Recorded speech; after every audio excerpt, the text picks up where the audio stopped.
of life's ups and downs, but fate's been kind. The downs have been few. I guess you could say that I've been lucky. I guess you could say that it's all because of you. If anyone should ever write my life story, for whatever reason there might be, ooh, you'll be there between each line of pain and glory, 'cause you're the best thing that ever happened to me. Ah, you're the best thing that ever happened to me.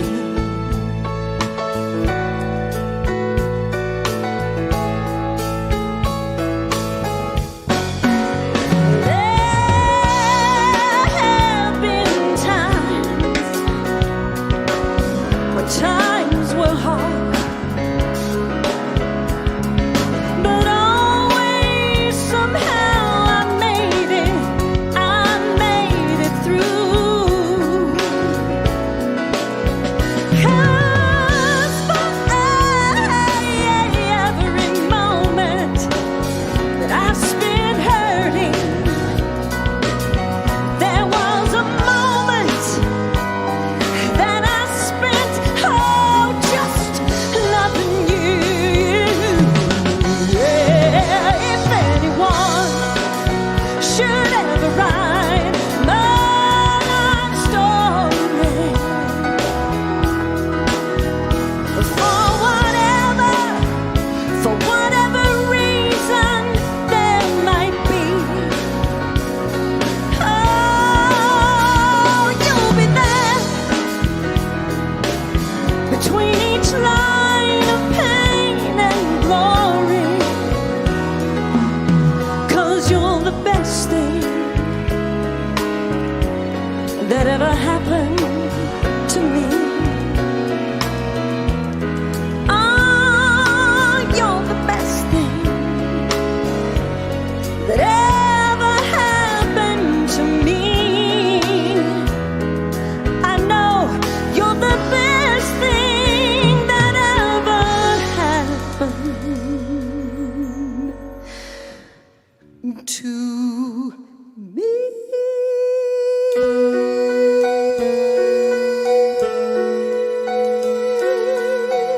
Oh, yeah.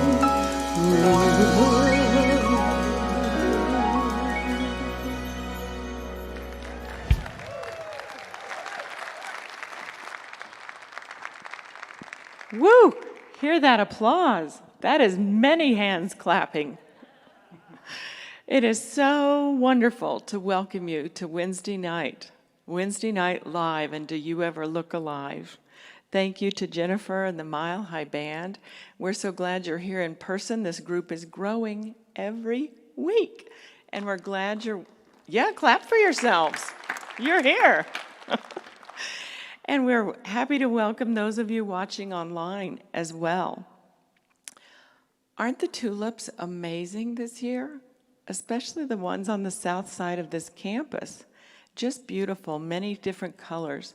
And you know they're perennials, capable of coming back every year, year after year. And I just think of them also as eternals, that they have within them that energy, that intelligence that guides them, tells them when to do what. And even when they're dormant, that energy is there, always a through thread, infinite and eternal. And of course, we possess that as well. that infinite divine energy always with us. And it feels like those tulips are opening up and society's opening up, and we're all just coming back to full life, doesn't it? So let's just center into that for a moment and just become fully present now. Let any busyness from today go. Let the to-do lists and the caregiving and all the rest of it just go in this moment. And just center into that blessed thought that we also have an internal guidance system, that divine intelligence, that GPS, as Dr. Medrano likes to call it, that guides us, that informs us, that is always and forever with us. So let's just say together, I am right here, right now. I am right here, right now. Indeed we are, and it's so good to be together. And I pass it back now to the beautiful Jennifer Burnett. Thank you, Reverend Linda. So, 24 years ago, I was pregnant with my daughter. And on a Saturday morning in March, I woke up to the doctors telling me at 30 weeks pregnant that we were going to go get a baby.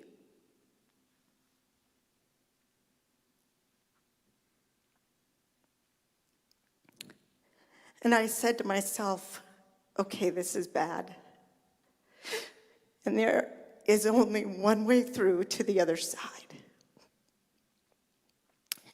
And that is to put a smile on your face and a positive thought in your heart and know that you are going to live through this. So I did. I did just that. And I got to tell you that in this moment, my heart is beating so fast that my necklace, I can see it shimmer. So I did. I put a positive spin on this, and I said, let's go get a baby. And he said, do you have a name? And I said, Miracle, I guess. So they wheeled me in the OR. And the moment they got me onto the table, all hell broke loose. I had a 3.5-minute grand mal seizure. My retina's detached. My kidneys failed. I went into disseminated intravascular coagulation. And I flatlined. During that time, my daughter was born, and they rushed her off to the NICU to bring her back too. So they started working on me, and the next thing I knew, I woke up in ICU. Now, that's what happened in the room, but let me tell you what happened to me. When they put me on the table in the OR, I remember feeling dizzy, woozy, sick, and then I watched snippets of my life go by in frames.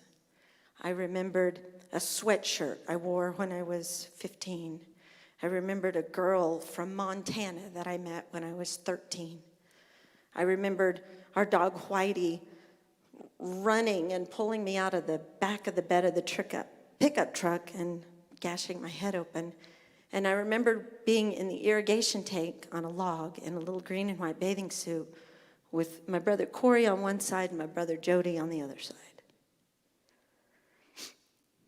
And then I remember feeling absolute peace, serenity, and total peace. And it was so beautiful. And I didn't want to leave. And then I woke up in the ICU. And when I woke up, my daddy was standing against the wall right outside the room, watching and waiting for me to wake up.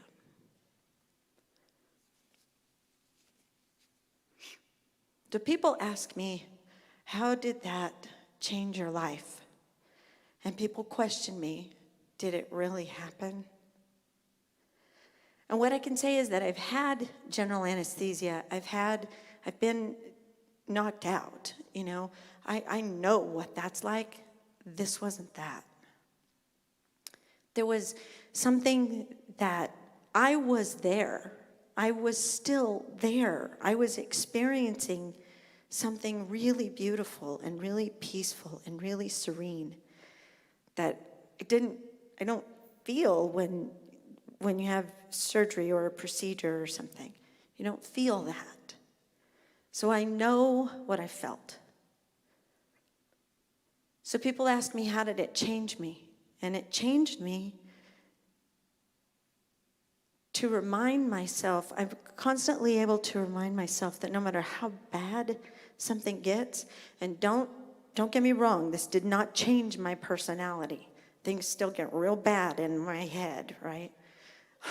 Didn't change my personality.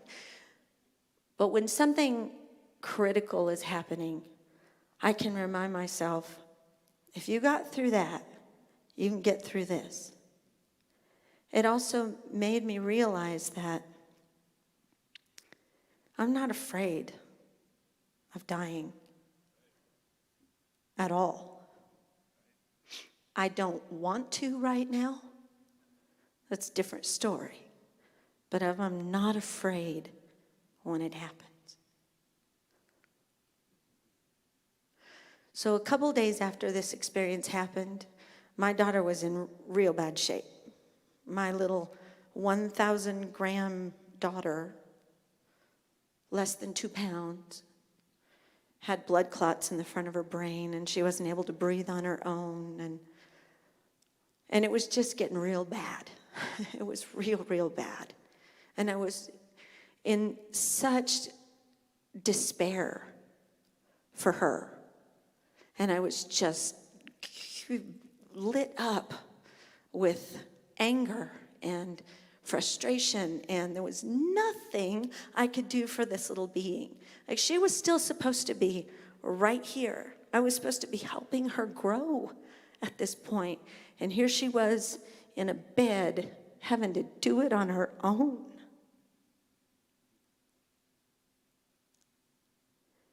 And so I said a prayer.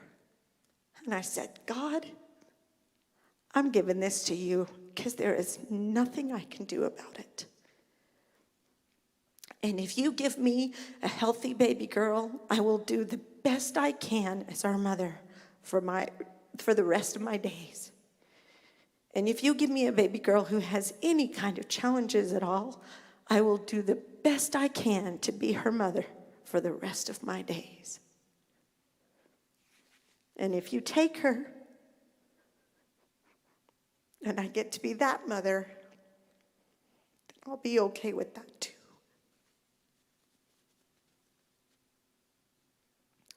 I don't think you will, because you had us both by the hand and you let us come back. But just know that I give it all to you.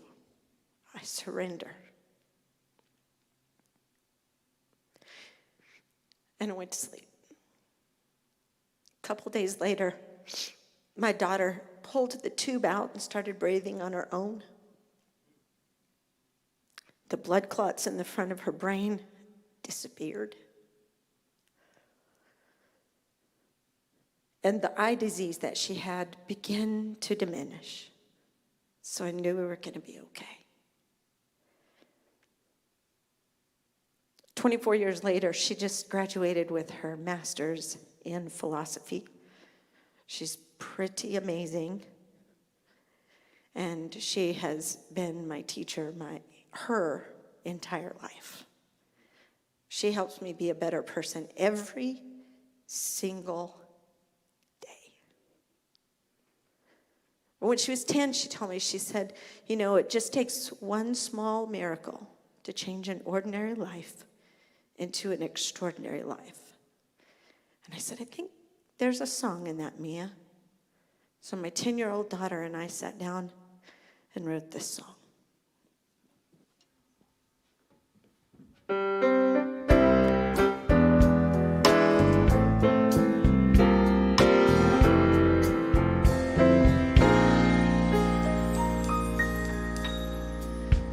When you tap into the universe and open up your mind, when you look inside your heart, you will find that the love you have been searching for, within you it resides.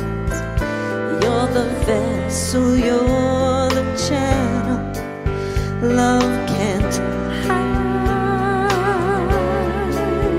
So open your heart, open your mind, listen to what you feel.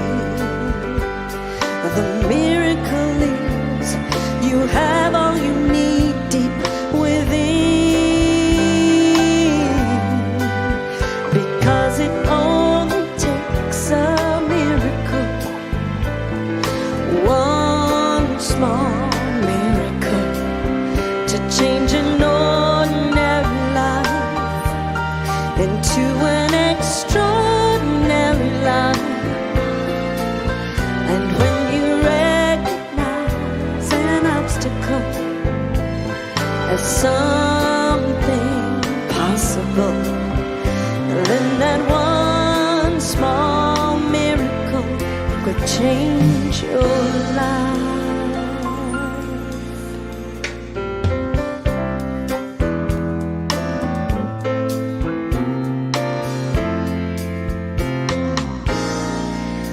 It seems simple to imagine the power of your mind. Trust the journey, learn the lessons, and you'll find that the love that is within you has to be set free. It's a blessing to be living fearlessly. So open your heart, open your mind, listen to what you feel. Love is within, love is without, and it's real. Because it only takes a miracle, one small miracle, to change an ordinary life into an extraordinary life. And when you recognize an obstacle as something possible, then that one small miracle will change your life. Yes, that one small miracle. You know that one small miracle. Oh, yes, that one small miracle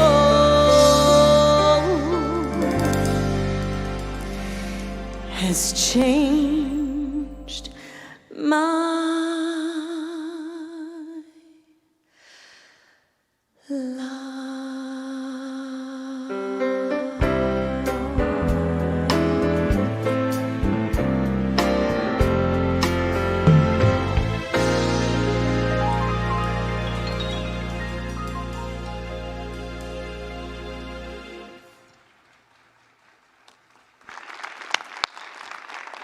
You know her, Jennifer Burnett, more than an exquisite soloist and actress and producer. This lady is a light and a great spirit. Jennifer Burnett, the Mile High Band, thank you all. Good evening. To those of you watching online and to you intrepid ones who are re-experiencing what it's like to be back in church. Thank God for this.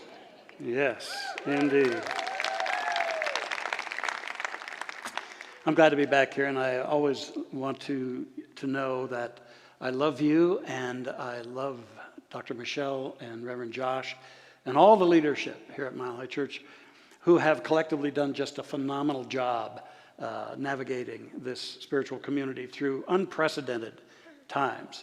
And so thank you, Mitch and Josh, and everybody on the ministerial team, the practitioners, the board of trustees, and all us loyal Mile Highers. Erica and I look forward to getting back over here on Sunday mornings in our seats. We've etched our initials in them, and we're looking forward to it. And I'm pleased to be asked to speak a couple of Wednesday nights here. And Jennifer shared with us a perfect introduction to that which I want to cover, called Beyond the Veil. Beyond the Veil. It was in February of 1959. And our founder, Dr. Ernest Holmes, was at a celebration, a dedication of our new church center in Whittier, California. And he was in the process of a particularly powerful message. And then at one particular point, all of a sudden he stopped. And he gazed seemingly into the distance. And his whole countenance and his voice shifted. And he said, and we have recordings of this, he said, "I see it. Oh, God. The veil is thin between. The veil is thin between. We do mingle with the hosts of heaven. I see it, and I shall speak no more." And he sat. Many years earlier, he would write in our Science of Mind textbook, "There are thousands of cases on record where people have penetrated the veil and seen into the beyond." Into the beyond. The veil is thin between. Thinner than we might think. So I'm excited to share for a couple of Wednesday nights this series. I did it about 7 years ago on Sunday, and the response was very moving. It seemed to touch people, a message that they felt they needed to hear and wanted to hear as they evolved their spiritual journey.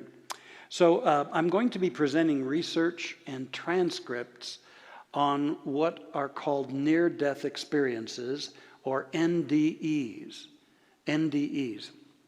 And these are sharings from individuals who, such as Jennifer, had a short death experience only to be resuscitated and brought back into their conscious life. And yet while they were in that apparent death situation, they peered beyond the veil. And they had initial experiences of what it must be like when we too shall let go of these physical garments, which really have never been who we are, and move forward on our journey. And really, so what I'm doing is helping us address some of the ancient questions that nearly everybody has asked or is asking, such as, why do I exist? Why am I here? What happens to me in and after this experience that we have labeled death? And also, what then are my higher purposes in this life? And I'm going to suggest some realizations, suggest some answers, and yet what I know is that they are by no means absolute, and that every one of us needs to explore inwardly and arrive at our own sense of this through our spiritual understanding and our spiritual guidance. So death, I tell you, most don't want to deal with it or with the hereafter. Now, I do want to share that I've been dealing a lot with the hereafter lately. I'll go into a room looking for something, I can't remember what I'm here after. There's too much fear, too much superstition around this thing called death in my mind. It's an experience we'll all have. Like somebody said, death is hereditary. And I think that's probably a pretty astute realization. Woody Allen, he said, I don't want to achieve immortality through my work. I want to achieve immortality by not dying. And don't you somehow sense that this is one of the archetypical fears of humankind? And psychologists suggest that that fear of death is the soil out of which all the rest of our fears grow. Maybe it's time for us to take a deeper look and really open up to some of the insights that have been offered us in so many ways. One of the first ways is through the enlightened masters. The enlightened masters of all the faith traditions are pretty similar in this regard, are speaking that there is more to us than these physical bodies, that there's an essential self, and that it is eternal. It's the very breath of God which cannot know what we have termed death. Jesus said, in my Father's house are many mansions. Many theologians suggest in our parlance today it'd be many dimensions. In the infinite, which is the divine, are many dimensions. And we're in one dimension with a certain vibration and frequency rate. And when this body, which is born of this dimension, no longer functions appropriately, we let it go. And then that which we truly are has a phase shift and moves to another frequency or another dimension. Perhaps that's also why in so many of the faith paths there are extended teachings about this thing called death. There's an Egyptian book of the dead. There's a Tibetan book of the dead. A Mayan book of the dead. So it's obviously something that from spiritual revelation has been given to us for centuries and centuries. And yet, of course, the intellectual mind, born of this three-dimensional substantial world, argues with it. And maybe that's a part of our process. But for us in this teaching, this thing of death is a transition. It's not an ending, such as that word would connote. It's a transition from this room in the mansion, this dimension, to the next. There's a time when the disciples came to their master teacher, Jesus, and they said, what is God's relationship to the dead? And he said, he is not a God of the dead, for in his sight all are alive. All are alive. Dr. Holmes writes, there is something about us that is limitless and triumphant and eternal, and it will not suffer beyond a certain point or be restricted beyond certain limitations. Its very nature causes it to break the bonds of the flesh and to enter the momentary tomb of apparent dissolution, only to find itself emerging in the sunrise of a new day. We are born of eternal day, and the spiritual sun shall never set upon the glory of the soul, for it is the coming forth of God into self-expression. So the mystics have proclaimed it.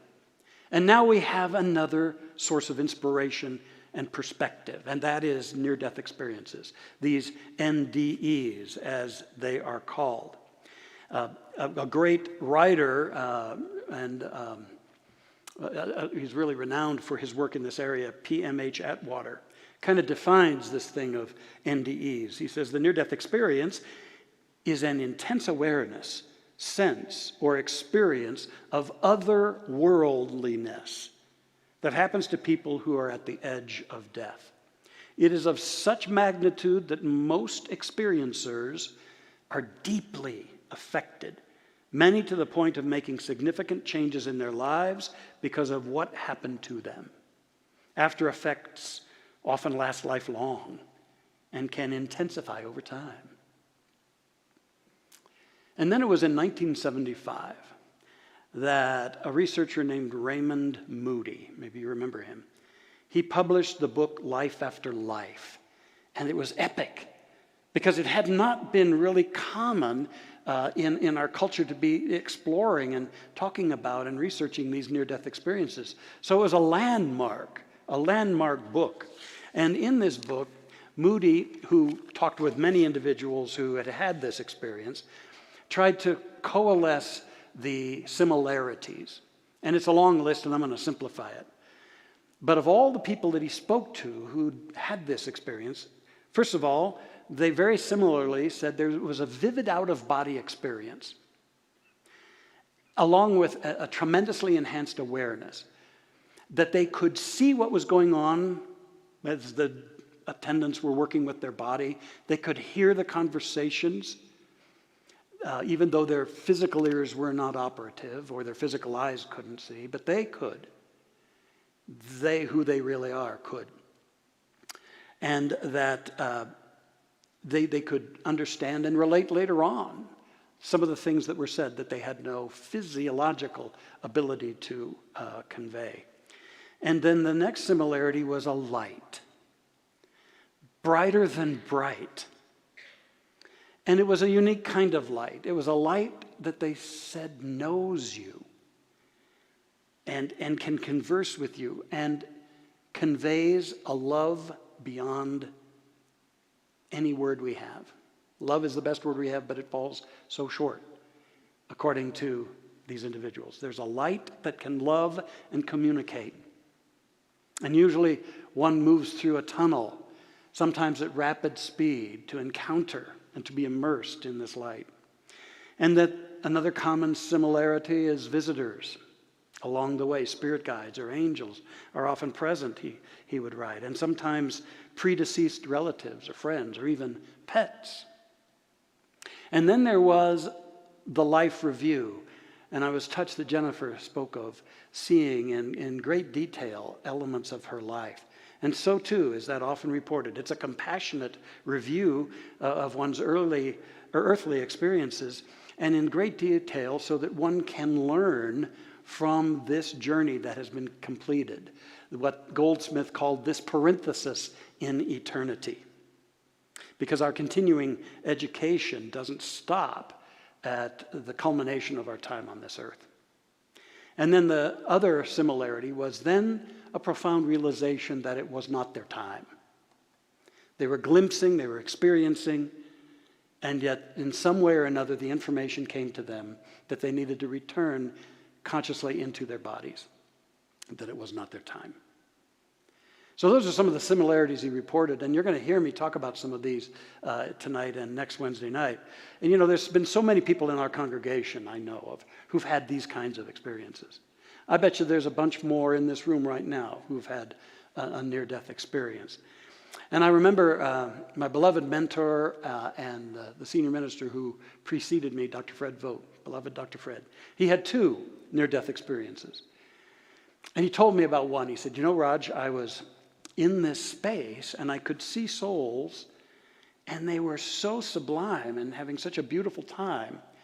And they were communicating without talking. And I said, Fred, how could they do that? And he said, well, it was kind of like psychically they would, like thought balloons in a comic strip, that they were communicating with one another. And there was this invisible line in front of me. And I said, now, Fred, how can there be an invisible, how could you know there's an invisible line in front of you? He said, I don't know, Roger, there just was. And I knew that if I stepped over this line, I'd become a part of that dimension. But then I also knew it wasn't time. But then he said, so what I know, Raj, and what I want you to hear, he said, death ain't nothing at all. Death ain't nothing at all. How true, how true. So, there are many similarities in the near-death experiences, and there are uniquenesses as well, I would share with you. And one author said that those who have these experiences have the perfect near-death experience for them. That is right for them to impel them into the next chapter of their earthly life once resuscitated. And so just so you understand where I'm coming up with all this stuff, there's a website that's established by Dr. Jeff Long called NDERF, meaning Near-Death Experience Research Foundation. And he's written the book, Evidence of the Afterlife, The Science of Near-Death Experiences. And this site has thousands of transcripts of those who've had these experiences, and also then the latest in the research efforts around all that. And there's another book I've really appreciated by Lynn Kathleen Russell called The Wonder of You. And I would say that in all of this material, there are three overarching themes: light, love, and oneness. Light, love, and oneness. Light. That author, Lynn Kathleen Russell, that I spoke of, she says, those who have been with this light return in a state of ecstasy and tell of a light being that far exceeds the brightness of the Big Bang. Although near-death experiences vary, accounts of the light present very little disparity. Entangled within this brilliant light is a being filled with more love than any ever knew possible. And as they neared the light, peace, as Jennifer talked about, and joy told them that they were blessed, but that they were going to go home. And the closer they got, the greater happiness that filled them. Light.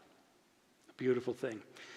It seems like there's an irresistible urge to experience this light of life. Maybe that's why Jesus said, you are the light of the world. You are the light of the world, your soul, your spirit. And these experiences also speak of a great peace in this experience of light. One transcript I'd like to share is given by a lady named Linda Stewart. She died for a short time after suffering an extensive illness that lasted for years, and then finally she just gave up. And she gave up the fight and instead learned the wonders of her being. And her transcript, she says, the light was everywhere and everything, the brightest I had ever seen, and dazzling beyond description. The light moved over and through me, washing every hidden place of my heart, removing all hurt and fear, and transforming my very being into a song of joy. The light was the fulfillment of my search, the loving source of all that exists, the God of truth and unconditional love, the origin of creation. I was filled with complete knowing. The light was love, and love was God. There was no place that God did not exist, and I was within God. Light. Such a theme. And then love. It's another constant among so many of the NDEers, as they're often called. And it's held to be an aspect of the light and a tether that connects us, our soul, with the infinite. A man named Bob shared this in his transcript. He said, the greatest emphasis of this experience is love. You are so totally engulfed with a love that does not exist in our physical world. No matter how deep a love you feel for your children, it does not compare with this love. And when you receive this love, it is not comprehended with your mind. It is felt by your soul. And that immense feeling of this perfect love shoots straight into your heart. And once you have tasted of it, you will be forever changed. And so many of those with this NDE experience were changed by their immersion in this love. And then there's the theme of oneness, that there's a great oneness, a universality at the root of this great light, a great universality. And it's as though there's the realization that, yes, I'm an individualized expression of God, and yet I'm also a part of the whole. I'm a soul, and yet I'm part of something even bigger, and we're one. And so many of these individuals report how transformational this was to all of their belief systems. Erica and I used to take our two puppies at the time. Some crazy thing caused us to get a new one just this past August, but back then we had two puppies, and we would take them up to Aston Park to a great vet up there, Doc Gurney. And Doc, he was a holistic vet and all this good stuff. He's retired now. Doc was, for the earliest part of his life, a very traditional Christian. And then he had a car accident and had his own near-death experience. And he would talk to me about that because he knew he liked this church. He said, I like your church, I just don't like your parking lot. But at any rate, he would talk to me. He was kind of a curmudgeon-y old guy. And he said, you know what? I like your church, but what I know now from what I've experienced, I don't need any of that junk. I don't need what they taught me before. I don't need that anymore. Because I know now that we're loved and that we're one. And I know. And I knew that he knew, I could tell. So I guess the question that I'm sure is rumbling around in some of you is, so what? So why is this important? What's the benefit of this in my life? And I would say, first of all, that I believe that this awareness is present in these times to help humankind evolve, to help us understand the more refined aspects of this spiritual life and of who we are. So that's the first thing. And the second reason is that the sad thing is that there are so many people, and I know all the ministers in the room know that, there are so many people who might be coined as the living dead, that are simply crawling through this life, struggling intensely, constantly, and of course we've got a great teaching to support that, and yet blocking their potential and not realizing the magnificence and the miracle of their being, such that it would transform their whole experience. That's why I think it's important. It's important to have that sense that you're a journeyer, wending your way on a journey much bigger than this realm. And so if that's the case, and we are loved fully, and we're a part of this fabric of oneness, then really what near-death experiences offer us is a bridge from near death to real life. That it's time for us to use this information to let go of the tethers that bind us, to transcend the fears that hold us back and belittle us, to let go of the hurts and to forgive, to open our hearts and to connect rather than to divide and judge, and to start revealing the gifts of our soul. For we're all here to learn and to give and to enjoy this life. And when we do, we become peacemakers and we make a difference. So, 3 things to take away tonight. For real life, accept healing love. Accept that there is a healing love in you and for you, and that you are endlessly loved.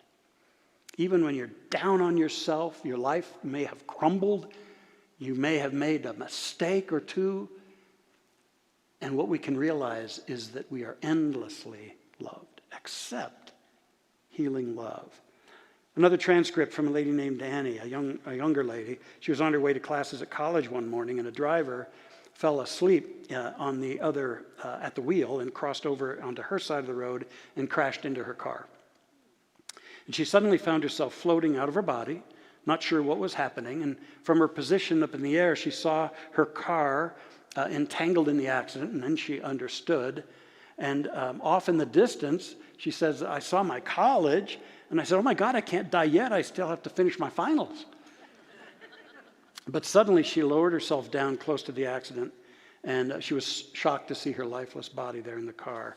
And then she tells us in her transcript, the air above me seemed to draw my attention away from the tragedy, shifting into an awareness of peace and love, which securely embraced every aspect of who I am. There was stillness, and the atmosphere holding peacefulness. Unconditional love became more concentrated. Without any conditions or effort, love flowed to me, omnipresent and real. My continual habit of self-sabotage was non-existent at last.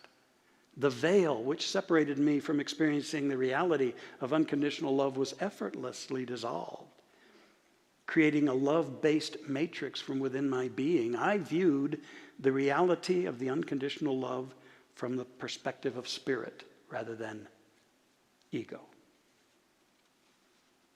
Take this stuff and accept healing love. And secondly, for real life, remember the oneness. Remember the oneness.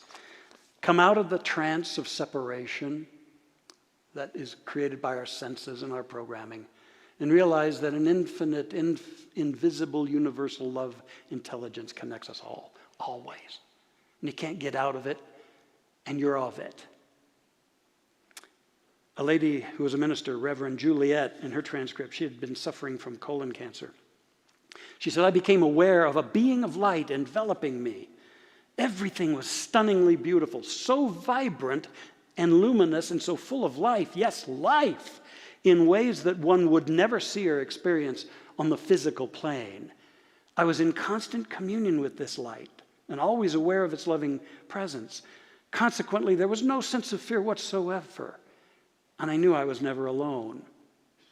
I knew I was never alone. This was a special opportunity to experience being at one with the all, never separate and never at a loss.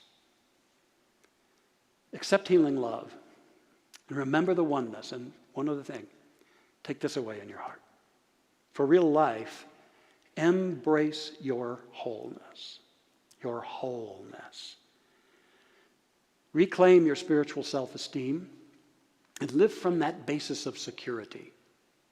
For as a soul, you are safe and you are secure. And you can come out of the myth of not enoughness and start to shine. The last transcript I want to share is my favorite, and it's by a lady that we had here at Mile High, introduced to us from our dear friend Wayne Dyer. Her name is Anita Morjani. She wrote the classic book on her near-death experience that's entitled Dying to Be Me. And she was born in Singapore of Indian parents. She was educated in England, and then she went out to work in the corporate world. In 2002, she was diagnosed with cancer. And over 4 years, it spread throughout her entire body.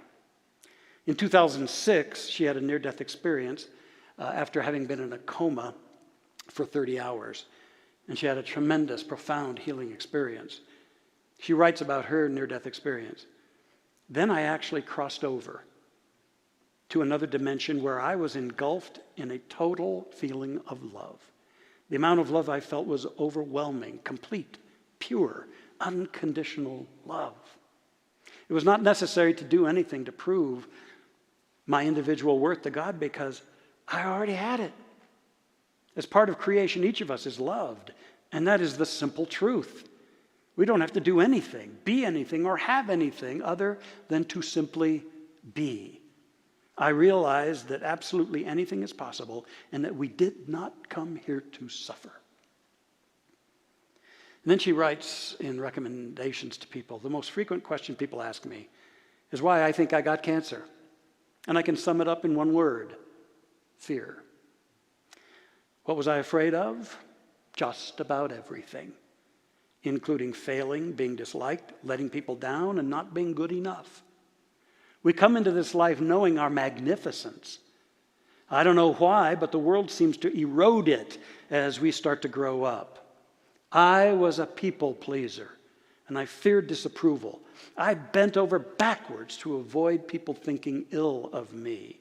And over the years, I lost myself in the process. I was completely disconnected from who I was or what I wanted because everything I did was designed to win approval. And then she comes back to talking about her experience. So while I was in that state of clarity in the other realm, I instinctively understood that the cancer wasn't a punishment or anything like that. It was just my own energy manifesting as cancer because my fears weren't allowing me to express myself as the magnificent force I was meant to be.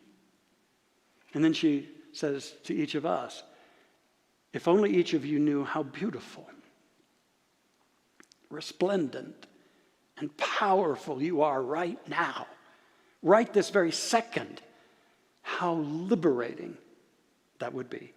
That single comprehension is the top most important point for everyone throughout this world to see.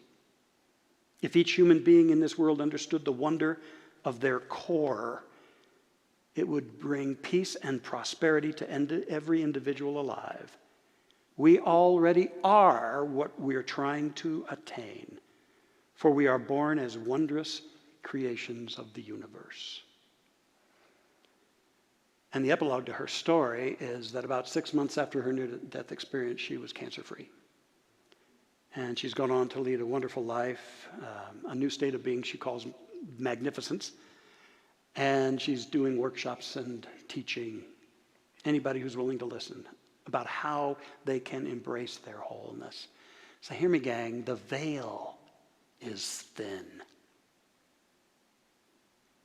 And as we grow spiritually, more and more we know. We know because we commune with that unifying life. We know because we awaken to the wonders of life and the sense that the source of life is absolute life that knows no death. Birthless, deathless, changeless spirit. That's who you are. That's who all beings are. That's all that life is. The veil is thin. So remember, accept healing love. Remember the oneness and embrace your wholeness. Let's have a prayer. Oh, precious love, birther and sustainer of our very being.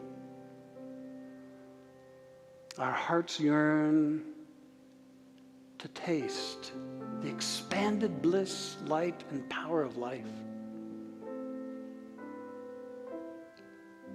And so that we might shine our lights now and live fully now, we affirm and accept that we are realizing more of the love, the light, the oneness of it all.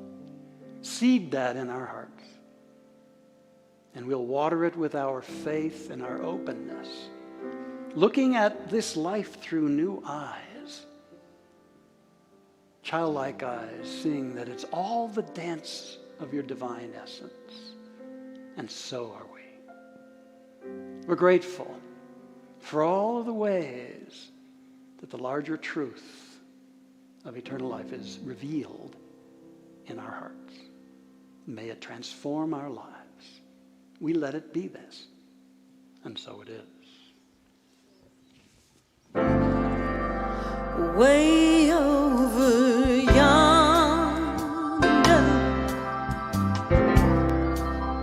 is a place that I know, where I can find shelter from hunger and cold, and the sweet tasting good life is so easily found.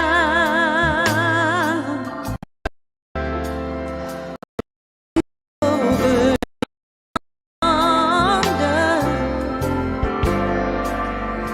that's where I'm bound. I know when I get there, the first thing I'll see is the sunshine and golden, shining right down on me. Then trouble's gonna lose me, worry leave me behind, and I'll stand up proudly, in true peace of mind, talking about way over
to the land where the honey runs in rivers each day, and the sweet tasting God alive is so easily found way over yonder.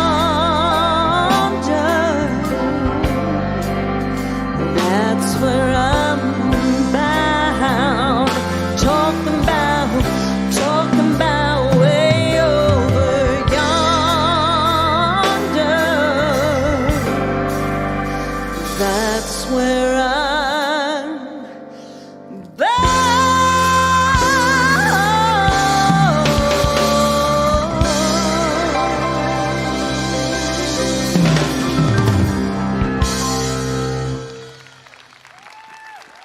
Jen, great work tonight. Thank you, gang. Beautifully done. It's time to just sow the seeds of a great offering and sharing tonight. Those of you online, you can see the instructions on how you can be a part of blessing this incredible spiritual community here. And you here tonight, there are the baskets out in the lobby, places you can leave your gifts. And I guess, the more we get into this near-death understanding and the real life, we realize we're supported, we're supplied, and all we have to do is open up the channels through our giving with joy. So I just take a moment to bless that which moves in your heart as you give and share, because it's a part of your greatness, a part of your light shining forth into this life. And so it is. Amen.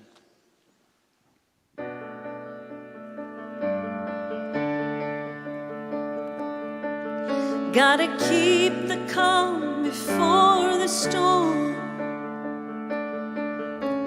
I don't want less, I don't want more.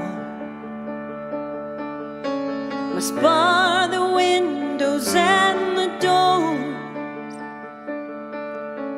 to keep me safe, to keep me warm. Yeah, my life is what I'm fighting for. Can't part the sea, can't reach the shore. And my voice becomes the driving force. Won't let this pull me overboard. God, keep my head above water, don't let me drown. It gets harder, I'll meet you there at the altar as I fall down on my knees. Don't let me drown, drown, drown. Don't let me drown. So pull me up from down below, 'cause I'm underneath the undertow. Come dry me off and hold me close. I need you now, I need you most. God, keep my head above water, don't let me drown. It gets harder, I'll meet you there at the altar as I fall down on my knees. Don't let me drown, drown, drown. Don't let me drown. Don't let me drown, drown, drown. Don't let me drown. And I can't see in the stormy weather, and I can't seem to keep it all together, and I can't swim in the ocean like this forever, and I can't breathe. God, keep my head above water, I lose my breath at the bottom, come rescue me. I'll be waiting, I'm too young to fall asleep. So God, keep my head above water, don't let me drown. It gets